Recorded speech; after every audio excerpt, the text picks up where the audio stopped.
ईमानदारी का फल। बहुत समय पहले की बात है। प्रतापगढ़ के राजा को कोई संतान नहीं था। राजा ने फैसला किया कि वह अपने राज्य के किसी बच्चे को ही अपना उत्तराधिकारी चुनेगा।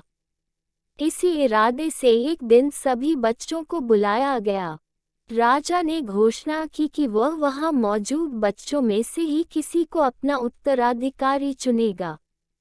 उसके बाद उसने सभी बच्चों के बीच एक छोटी सी थैली बंटवा दी और बोला, प्यारे बच्चों, आप सभी को जो थैली दी गई है उसमें अलग अलग पौधों के बीज हैं। हर बच्चे को सिर्फ एक ही बीज दिया गया है। आपको इसे अपने घर ले जाकर एक गमले में लगाना है। 6 महीने बाद हम फिर यहाँ इकट्ठा होंगे और उस समय मैं फैसला करूँगा कि मेरे बाद प्रतापगढ़ का अगला शासक कौन होगा। उन्हीं लड़कों में ध्रुव नाम का भी एक लड़का था। बाकी बच्चों की तरह वह भी बीज लेकर खुशी खुशी अपने घर वापस पहुँच गया। माँ की मदद से उसने एक गमला चुना और उसमें उस पौधे को लगाया और अच्छे से उसकी देखभाल करता। दिन बीतने लगे, पर हफ्ते 2 हफ्ते बाद भी ध्रुव के गमले में पौधे का कोई नामो निशान नहीं था। वहीं अब आसपास के कुछ बच्चों के गमलों में उपज दिखने लगी थी।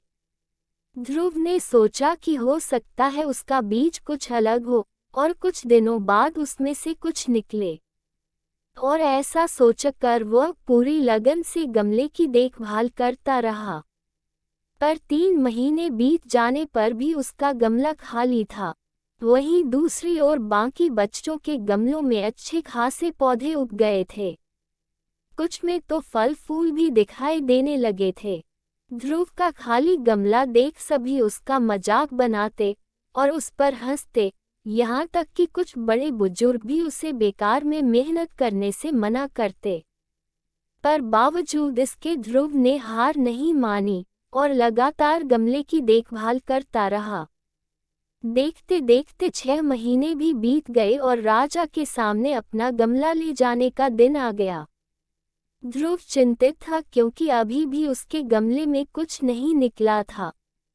वह मन ही मन सोचने लगा, अगर मैं ऐसे ही राजा के सामने चला गया तो सब लोग मुझ पर कितना हंसेंगे, और कहीं राजा भी मुझसे नाराज हो गया और सजा दे दी तो किसी को यकीन नहीं होगा कि मैं बीज में रोज पानी डालता था। सब मुझे कितना आलसी समझेंगे। माँ ध्रुव की परेशानी समझ रही थी।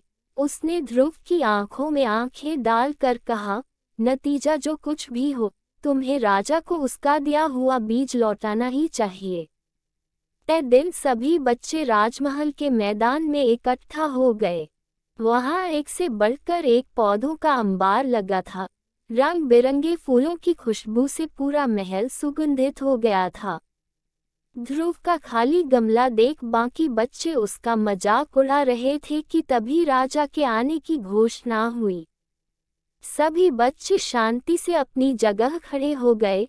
सबके अंदर बस एक ही प्रश्न चल रहा था कि राजा बच्चों के बीच से होकर आगे बढ़ने लगे।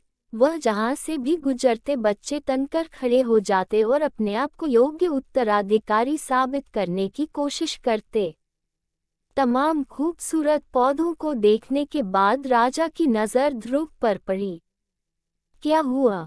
तुम्हारा गमला खाली क्यों है? राजा ने पूछा। जी, मैं रोज इसमें पानी डालता था, धूप दिखाता था। 6 महीने तक मैंने इसकी पूरी देखभाल की, पर फिर भी इसमें से पौधा नहीं निकला, ध्रुव कुछ हिचकिचाहट के साथ बोला। राजा बाकी गमलों को देखने के लिए आगे बढ़ गया और जब सभी गमले देखने के बाद उसने बच्चों को संबोधित किया, आप लोगों ने खुद को साबित करने के लिए कड़ी मेहनत की। ज्यादातर लोग किसी भी कीमत पर राजा बनना चाहते हैं, लेकिन एक लड़का है जो यहाँ खाली हाथ ही चला आया। ध्रुव, तुम यहाँ मेरे पास आओ। सबके सामने इस तरह बुलाया जाना ध्रुव को कुछ अजीब लगा। वह धीरे धीरे आगे बढ़ने लगा।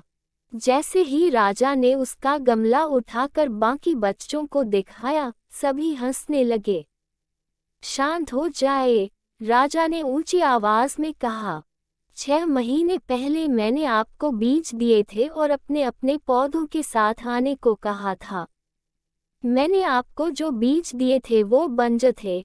आप चाहे उसकी जितनी भी देखभाल करते उसमें से कुछ नहीं निकलता, लेकिन अफसोस है कि आप सबके बीच में बस एक ध्रुव ही है जो खाली हाथ यहाँ उपस्थित हुआ है। आप सबको उससे सीखना चाहिए। पहले तो उसने ईमानदारी दिखाई कि और लोगों की तरह बीज में से कुछ ना निकलने पर दूसरा बीज नहीं लगाया, और उसके बाद खाली गमले के साथ यहाँ आने का साहस दिखाया, ये जानते हुए भी कि लोग उस पर कितना हंसेंगे, उसे कितना अपमानित होना पड़ेगा। मैं घोषणा करता हूँ कि ध्रुव ही प्रतापगढ़ का अगला राजा होगा।